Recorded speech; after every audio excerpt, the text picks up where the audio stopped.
Is it IBS month? It is. Well, having someone in my near and dear close proximity who has suffered from IBS for years and years, it's unbelievably painful for them. It is. They're always thinking about where their next, toilet stop is, where they're thinking about this hours in advance. It's actually very anxiety provoking. Right. And by the way, when this is upset, this is upset. And let's talk about that. Everyone knows somebody with IBS because 5 million Canadians suffer from it. That's an alarming number. That's 1 in 7. Varying degrees, right? Varying degrees, and there's varying types, and sometimes you don't even think it's a problem when actually it is. So this is actually part of the message, is have that conversation with your family doctor. And having gone to your family doctor, everyone's seen the Snellen eye chart. The eye chart. Right? You know, how well your vision is. But not many of us have seen we're talking poo. the Bristol poop chart. But that's a really important conversation. So IBS is IBS, diarrhea, and constipation. At the top there, you see constipation. The little, pellets. Yeah, that's right. And we've all had that once in a while. But when it's chronic, it's constipation. At the bottom, that's diarrhea. What you're aiming for is between type 3 and type 4. All right? But the IBS patient has typically a type 5 or 6 or 7 or a type 1. That's not healthy. Right. But we're here with the fix. Right. What do we do?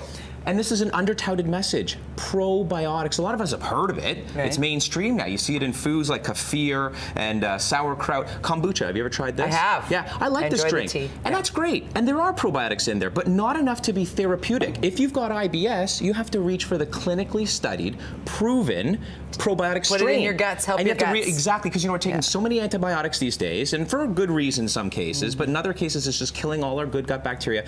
80% of your immune system is in your gut. Right. 80% controlled by what's called GALD, gut-associated lymphoid tissue, and that's all this good stuff happening for you that controls most of your immune system. So if you've got IBS, Tuzen.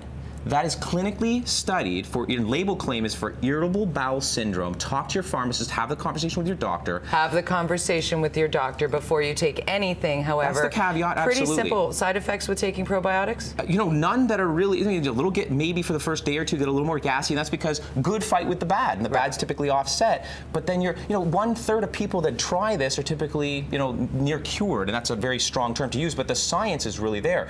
VSL number 3, this is the big guns. It's actually not only studied for IBS, Crohn's, colitis, inflammatory bowel disease, okay? Yeah, and then BioGaia, if anyone out there has had a child with colic, this is a hugely important thing to get into them because it's a very particular strain of a probiotic that will not only, reestablish balance, but that child's going to stop crying within about a week, the studies show. And it's a chewable tablet, which helps parents very safe immensely. For kids. Try and get a little one to swallow a pill. Absolutely. Now let's feed these guys because they eat their live microorganisms. Just like us, they need food, and that food is called prebiotic. So the pre for the pro. And this is where you'll find it in foods, soluble fiber, bananas, all of the roughages, well, not all of them, but in particular asparagus, onions, garlic, and the like.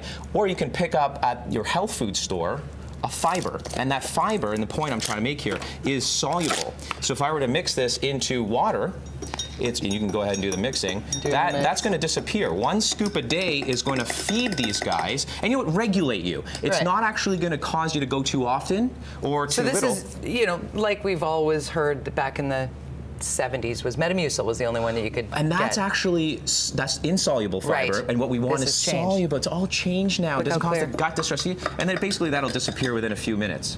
Yeah. All right. So remember, strain specificity, clinically tried. These are some of the ones out there that really work best. I've been using this in my clinical practice for 10 years. Jody, I've got and the prebiotics, let's feed them. I've got a mug for you here. This is it's a crappy mug. This is a changing moment in my life. I officially have a mug of poo. You will know where you should be on a daily basis. Coffee kind of helps you to go too. You're the best. Here's to your gut health. The guts to be healthy, folks. The guts Bryce to be Wylde healthy. handing out the poo cups. Love that.